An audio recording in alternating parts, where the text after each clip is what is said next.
दोस्तों तो इस वीडियो में बात करेंगे मनबा फाइनेंस आईपीओ के बारे में। आईपीओ आज ही ओपन हुआ है तो देखेंगे कि आईपीओ डे 1 में कितना सब्सक्राइब हुआ है, इसका प्रीमियम किस प्राइस के ऊपर ट्रेड कर रहा है और आगे इस आईपीओ में अप्लाई करना है या फिर नहीं करना है। तो चलिए वीडियो को शुरू करते हैं।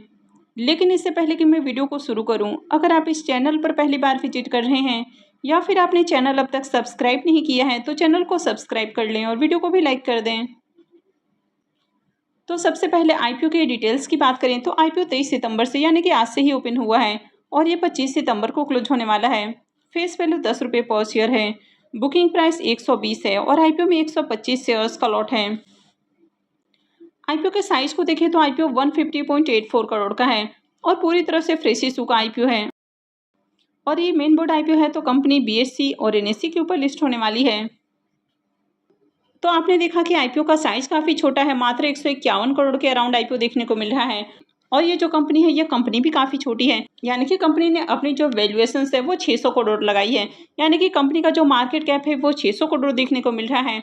तो कंपनी के बिजनेस को देखें तो कंपनी एक एनबीएफसी कंपनी है। तो company 2 wheeler 3 wheeler electric 2 wheeler electric 3 wheeler और इसके साथ ही जो यूज्ड कार हैं, स्मॉल बिजनेसेस लोन है और पर्सनल लोन भी ऑफर करती है। इस कंपनी का मेजर रेवेन्यू व्हीकल्स लोन से ही आता है। तो कंपनी के जो ज़्यादातर ब्रांचेस हैं वो रूरल एरियाज़ के आसपास जो आपको अर्बन एरियाज़ देखने को मिलते हैं, सेमी अर्बन एरियाज़ हैं, मेट्रोपॉलिटन सिटीज़ हैं और टाउन्स हैं, वहाँ पर इनके ब्रांचेस होते हैं और इनका जो फोकस है वो रूरल एरियाज़ के ऊपर होता है। तो कंपनी का 1100 से भी ज़्यादा डीलर्स के साथ आपको रिलेशनशिप देखने को मिल जाता है, जहाँ से लोग गाड़ियाँ परचेस करते हैं और ये उनके लोन को सैंक्शन करती हैं। और इस कंपनी का 190 ईवी डीलर्स के साथ भी पार्टनरशिप देखने को मिल जाता है, जो कि महाराष्ट्र, गुजरात, राजस्थान, छत्तीसगढ़, मध्य प्रदेश और उत्तर प्रदेश से देखने को मिलते हैं। तो बिजनेस को देखें तो बिजनेस अच्छा है। कंपनी फाइनेंशियल सेक्टर के अंदर काम करती हुई देखने को मिल रही है।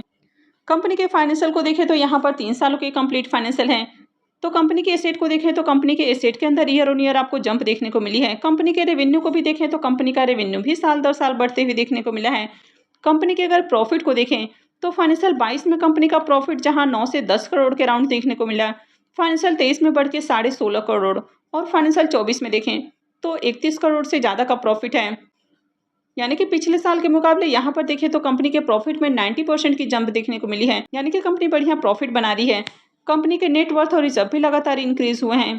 कंपनी के पास 162 करोड़ का रिजर्व है। वैसे कंपनी फाइनेंशियल सेक्टर से बिलोंग करती है तो इनके बोरोइंग्स को नहीं देखना है। तो कंपनी का फाइनेंशियल भी अच्छा है। अब इस आईपीओ के लीड मैनेजर को देखें तो इसका लीड मैनेजर हेम सिक्योरिटी है। अब आपने देखा कि आईपीओ 151 करोड़ का है, इसकी जो वैल्यूएशन है वो 600 करोड़ लगाई गई है और ये जो आईपीओ है ये हेम सिक्योरिटी लेकर आया है। जनरली हेम सिक्योरिटी एसएमई आईपीओ लेकर आता है, लेकिन यहाँ पर ये आईपीओ मेन बोर्ड आईपीओ है जो कि हेम सिक्योरिटी लेकर आया है।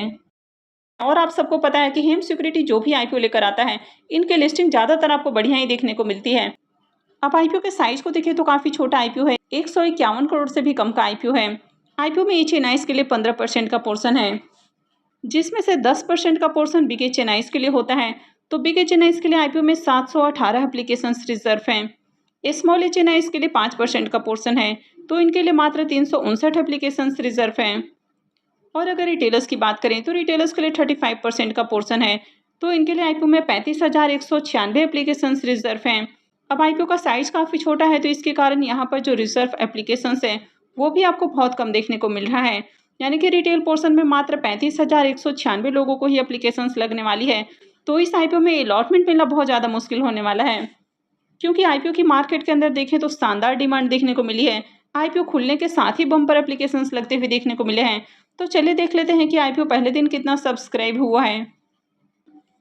आईपीओ के डे 1 के सब्सक्रिप्शन को देखें तो पहले दिन ही आईपीओ 23.35 टाइम्स सब्सक्राइब हो चुका है। क्यूआईबीस पोर्शन में देखें तो आईपीओ को 2.29 टाइम्स सब्सक्राइब किया गया है।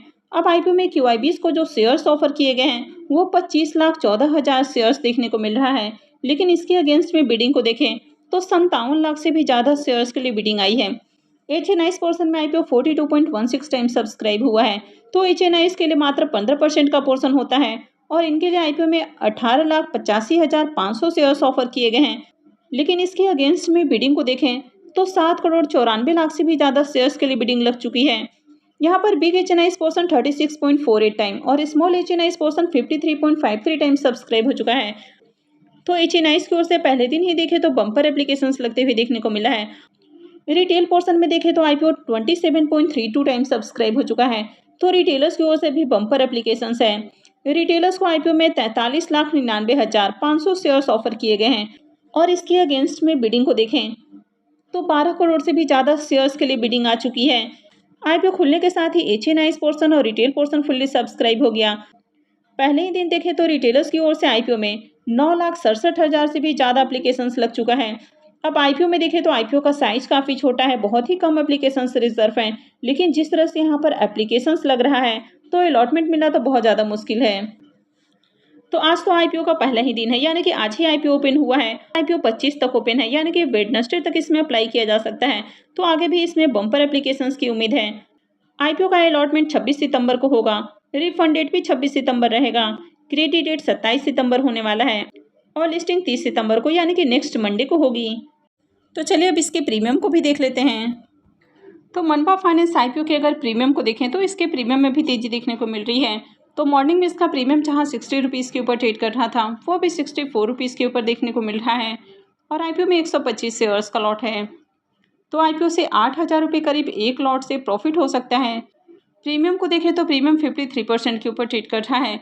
तो प्रीमियम भी काफ़ी अट्रैक्टिव प्राइस के ऊपर देखने को मिल रहा है और आईपीओ में पहले दिन ही देखें तो बम्पर एप्लीकेशंस भी लगते हुए देखने को मिले हैं, यानी कि हर पोर्शन में डिमांड देखने को मिली है और खासकर एचएनआईस और रिटेलर्स की ओर से आईपीओ में बम्पर एप्लीकेशंस लगे हैं। अब आईपीओ मात्र 151 करोड़ का है और उसके अगेंस्ट में काफ़ी ज़्यादा आईपीओ ओवर सब्सक्राइब होते हुए देखने को मिला है।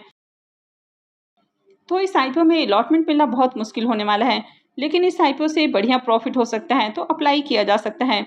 तो अगर आपको इस आईपीओ में अपने अलॉटमेंट चांसेस इंक्रीज करने हैं तो आपको मल्टीपल डीमेट अकाउंट से अप्लाई करना चाहिए, यानी कि आपको अपने और अपने फैमिली मेम्बर्स के अलग अलग डीमेट अकाउंट से अप्लाई करना चाहिए।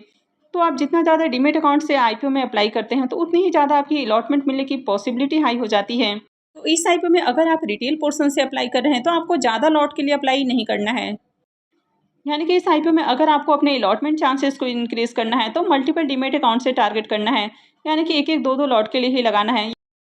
इस आईपीओ में अगर आप ज़्यादा लॉट के लिए भी लगाते हैं तो यहाँ पर अलॉटमेंट नहीं मिलने वाला है।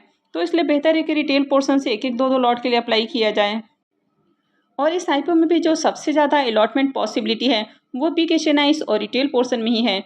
तो अगर आपके पास लिमिटेड फंड है तो फिर आप रिटेल पोर्शन को टारगेट करें, वहीं अगर आपके पास इनफ फंड है तो फिर आप बीकेएसएनआईस पोर्शन को टारगेट कर सकते हैं। तो आज आपने इस आईपीओ में अप्लाई किया है या फिर नहीं किया है तो कमेंट करके ज़रूर बताएं। तो आई होप कि आपको वीडियो अच्छी लगी होगी। तो अगर आपने वीडियो को अब तक लाइक नहीं किया है तो वीडियो को लाइक कर दें और चैनल को भी सब्सक्राइब करके रखें। वीडियो को अंत तक देखने के लिए आप सबको बहुत बहुत धन्यवाद।